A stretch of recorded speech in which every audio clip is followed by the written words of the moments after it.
Hello and welcome to the Nellie and Eve podcast, episode 2.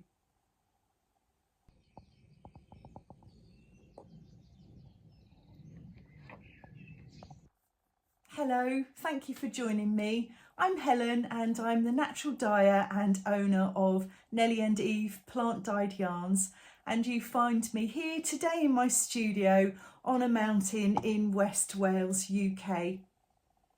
In this second episode, I'm going to be sharing the progress of my latest WIP and also the progress of my dye garden, which I'm really happy about actually. So let's start first with the WIP. So in episode number 1, I was talking about my version of the Fleur Sweater, and I have got a pattern. So I talked about the fact that I didn't think I could get hold of a pattern anywhere. And the lovely Mulberry, one of my wonderful followers on Instagram, told me that I could get it on Knit+Living website.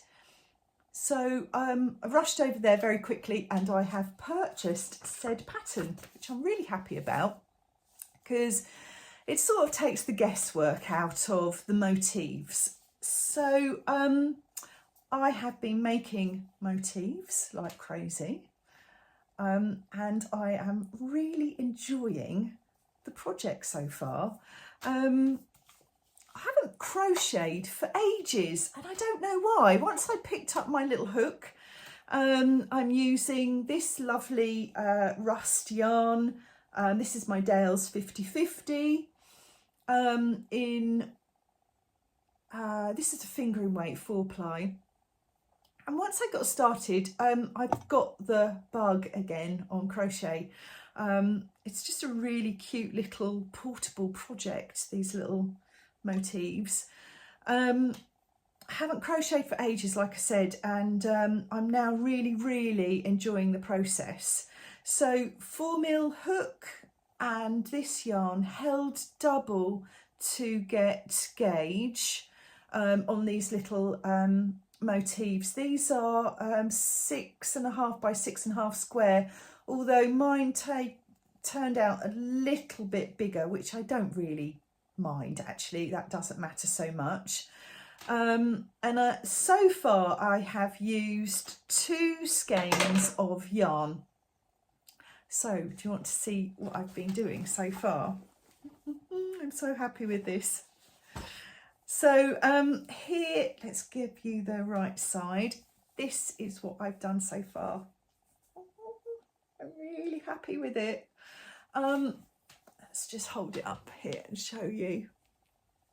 So that I think is good for the front.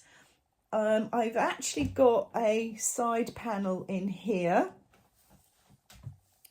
and it's, let's see if I can stand back a bit and show you, and it's a good length, so it's going to sit there, so good length over a dress. I think I'm really happy with it, and it hasn't taken me that long really in the big plan of things. The one thing I'd say with what's kind of good and bad about crochet is that you, for a long time, you end up with just stacks of squares, and unlike knitting where you've been knitting and you see it grow, you haven't really seen anything other than this. And until you start sewing the squares together, which actually doesn't take very long, I did actually sew these squares together rather than crochet, because I thought, well, actually it says so in the pattern, but it kind of gives, can you see that? It gives a nice flatter finish, and that's what I like. There is a little ridge on the back, but actually not too much, so I like that. And so once you start sewing, it develops really quickly. So I've just sewn this over the last couple of evenings, nothing more than that, and I've almost got a front, which I'm really happy about. What else can I say about this? Well, here's the thing. Just like the lovely Battenberg tea, which I'll talk about in a bit, I have, so I'll go back. My initial idea was to do front and back in motifs, and then I was going to knit the sleeves rather than in the pattern. It has a crocheted sleeve as well. I don't want to do that because I don't really want to bother making more motifs, and also, I've got other projects to move on to. So I think actually this is a really lovely vest. So I'm going to make it sleeveless. So I'm going to knit the neckband. I'm going to knit around the armhole and the hem. Hey presto, I'm done. So actually I've got maybe a couple more stacks of these to do. The front has used about 60 squares. So yeah, I've got a few more to do, and then the back will be finished. Sew that up, and then I can do a knitted edge, and that will be my completed Fleur sweater. Or Fleur vest in this case. I'm really chuffed to pieces with it. Also, when I was sewing this up, I did actually wonder whether I wanted to make a cardigan, because also, of course, you could just keep this open and you can make a cardigan too, which I think would be rather lovely. But for now, this is going to be a vest, and I am really happy with how it's turning out. It's really pretty. I think it's going to look really cute over a dress. The kind of thing that I wear quite a lot of, which you can see that I'm wearing today. And on the Battenberg tee, it's sort of, I love this kind of easy wear, especially in this weather. Oh God, let's talk about the weather. Yeah, it's meant to be summer in the UK in June. You know, even in West Wales, we usually have a nice June, but yeah, a bit boring to talk about the weather, I know, but it's definitely a thing that we're all talking about right now, because summer is somewhere else. Summer is hidden somewhere, and it hasn't turned up. So I am sleeveless today, which is a first, because this week has been mostly about autumn, which actually is my favourite season. Don't tell anybody. I don't actually mind it, but it has been a bit wet. So yeah, the weather, summer, we love talking about it here. But it means that with a vest, I can put it over everything, and sleeves as well, and still have an extra layer of warmth without being too kind of bundled up. So vests are my thing, it seems. Excuse me, I'm just going to grab some tea. That's better. Lemon and ginger, but this time with a bit of green tea in it, because it's very good for you. Love it. So this vest I'm wearing is the Burgos vest by Rosa Pomar. It's lovely. I love this. It's got a cute, stand back, cute little button detail, really deep armhole. It's a top down construction, which was lovely, and it knitted up really quickly, like super quick. And it only used 2 skeins of yarn, which I love. It's a really quick project, quite economical project, just using 2 skeins, and I used my Dale's 50/50 held double for this project to create this fabric. So a mild effect using the walnut colour, and Mulberry is the colour that I used as well. So that's that held double. Lovely pattern. You can find that on her Ravelry, and I'll put all the links below.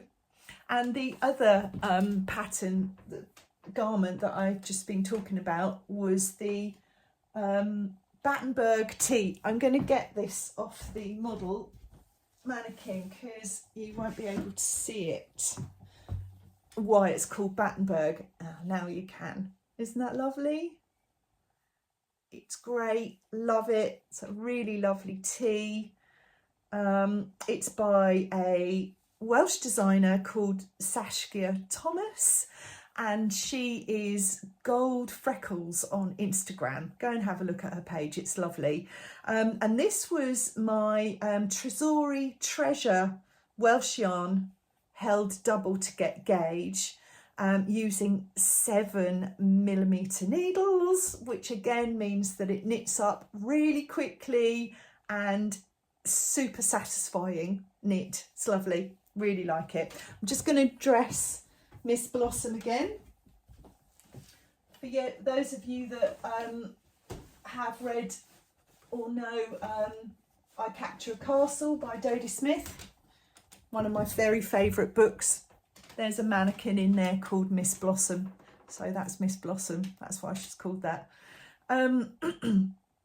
So yeah, there's just a few projects. This isn't brand new. I made this perhaps last autumn, and this was something that I made last year too. But yeah, it's having loads of wear out of these 2 items at the moment. Yeah, all good. So the next thing I wanted to talk to you about was the progress of my dye garden. I've done a lot, I have to say. I have dug and dug and dug, and it's been really hard work and really hot, and yeah, hard work digging, because the soil was really heavy lumps and clumpy, and yeah, it's okay. I've done it. I've done loads. I'll show you in just 1 second. It's been, yeah, it's quite a project. From converting a neglected vegetable patch into the idea I have, the vision I have in my head, it has been quite a little project. But there is progress, and I can see it forming now. And I'm quietly happy with how it's all starting to look. There's still some work to be done, still some digging to be done, but this week has been like autumn, and it's been rainy, and there's been some hailstone showers as well. So although I'm not a fair weather gardener, I didn't really want to garden in that, certainly not digging. But over the next couple of weeks, I think we will see a massive difference. So for now, I'm just going to show you what I've done up to now. But just to say that in the next week or so, I should be ready for planting, and I've got loads and loads of stuff to plant out, which I cannot wait for. And let's hope that the summer returns for when that happens, which would just be perfect, wouldn't it? So for now, I'm just going to show you what I've done in the garden so far.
So that's the last pathway dug, which once these existing borders are cut through, that'll be a path, and then this will be a plot, a path, another plot, another path, plot, path and plot. So we've got some timber coming now so that we can border all of this all the way down. But before then I have to slice off the topsoil because you can see that it's pretty rubbish. I'm out of breath doing all that digging. That's quite hard work, and it's actually quite humid today. So, but I'm really pleased that I've done that. I've done it. Now, digging this area. It's not going to be quite so brutal because actually where the grass is going to be a kind of a membrane, and border is going to be added to it. So it's not quite so much digging, although I do have to get out a lot of the buttercups. And then the existing rows can stay. Actually, there are some nice plants in here. It's just that they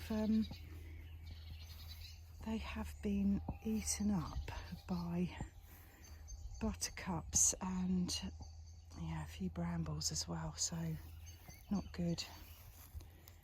Yeah, but there we are. So but for now I am really happy with what's going on here. Next step, let's cut these off. So I'm just in the greenhouse now, potting on some of my dye plants. I've done quite a lot in here actually. It looks really productive, which I'm really happy about. So I'm now just going to pot on, this is, you see that lovely flower head come in? This is Weld, and it just needs a slightly bigger pot now because it's getting a bit rebound. So just got these bigger pots because the dye garden's not quite ready to plant anything in it yet, which I'm desperately trying hard to do.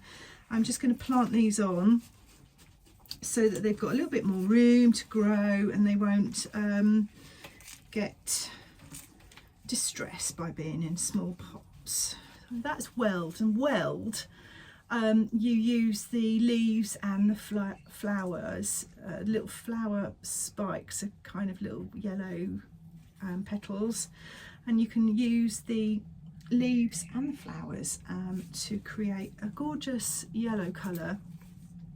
But it's really good used with indigo to over dye, and you get the most beautiful kind of tealy green colour with the Weld. So that's my idea there. And I've got some more Dyer's Coreopsis here growing, and these are all in a little container here, so I need to just divide these up now and put those into individual pots so that they're all happy and ready to plant into my dye garden when it's ready. So fingers crossed that'll be soon. Their flower heads are just going to come out here. This is just like they say common yarrow, so it's a lovely white colour, but that's a dye plant too. And this is another yarrow. I bought this from a garden centre, so just to add a little bit of colour to the dye garden. And obviously lovely calendula. We've got some Dyer's chamomile here, and indigo and woad ready to plant out.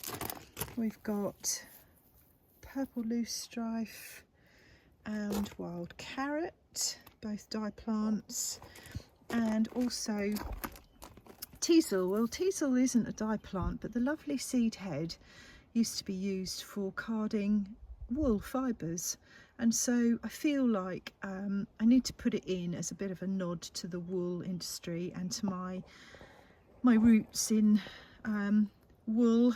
I started out as a hand spinner, so it feels appropriate to have it in the garden too.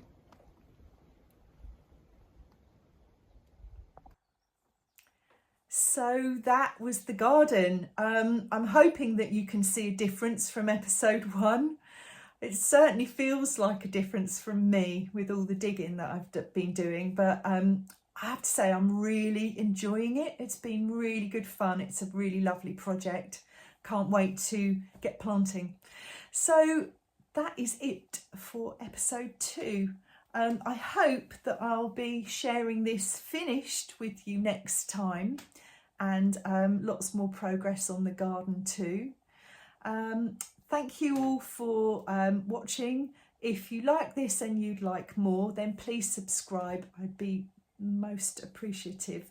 And thank you for those of you that have subscribed so far. It's been lovely. Thank you. The response has been amazing. All your comments, all your kind words. Thanks. It's really made me chuffed to pieces, actually. So thank you so much. For now, I'll say goodbye. Wherever you are, have a lovely day. You take care of yourself, and I'll see you soon. Bye-bye.